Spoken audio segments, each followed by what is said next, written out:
আমি কোথাও বসে ডিভোর্স নিয়ে ডিসকাস করতে চাই না। দেন আমি দুজন মানুষ একটা সময় ঠিক করেছিলেন একসাথে থাকবে, একটা সময় ভালো লাগছে না, থাকছে না, এবং আইনি পথে রাজের সাথে আর সংসার করতে চান না।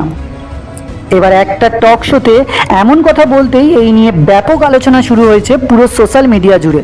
শুভশ্রীকে প্রশ্ন করা হয়, এমন কি কখনো হতে পারে যে শুভশ্রী রাজকে ছেড়ে দিয়ে তাকে ডিভোর্স দিয়ে অন্য কারো হয়ে গেল? এটা কি সম্ভব? এমন প্রশ্নের জবাবে অভিনেত্রী বলেন, কেন নয়, শুধু আমি কেন, আমি মনে করি যখন কোনো কাপেলের মধ্যে স্বামী স্ত্রীর মধ্যে বন্ডিংটা ভালো থাকে না, তখন তাদের আলাদা হয়ে যাওয়াই উচিত। এতে অন্তত সম্পর্কের সম্মানটুকু থাকে। এদিকে হঠাৎ শুভশ্রীর এমন মন্তব্য শুনে অবাক হয়ে কমেন্ট করছেন ভক্তরা। তাদের মধ্যে একজন বলেছেন, দিদি তোমার মুখে এমন কথা আগে তো কখনো শুনিনি, তবে হঠাৎ এমন কথা শুনে সত্যি অবাক হলাম।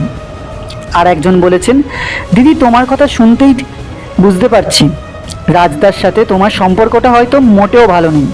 আবার কারোর বক্তব্য, কি দিদি দেবকে পেয়ে অমনি নিজের স্বামীর সাথে অন্যায় করছেন না তো? আপনার মুখে এমন কথা, তবে আসল কারণটা কি দেব? তো বন্ধুরা, আপনার কি মনে হয় শুভশ্রীর এমন কথার কারণ কি হতে পারে? আপনার মতামতটি অবশ্যই কমেন্ট করে জানাবেন।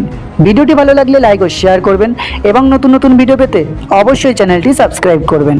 ভিডিওটি শেষ পর্যন্ত দেখার জন্য অনেক ধন্যবাদ।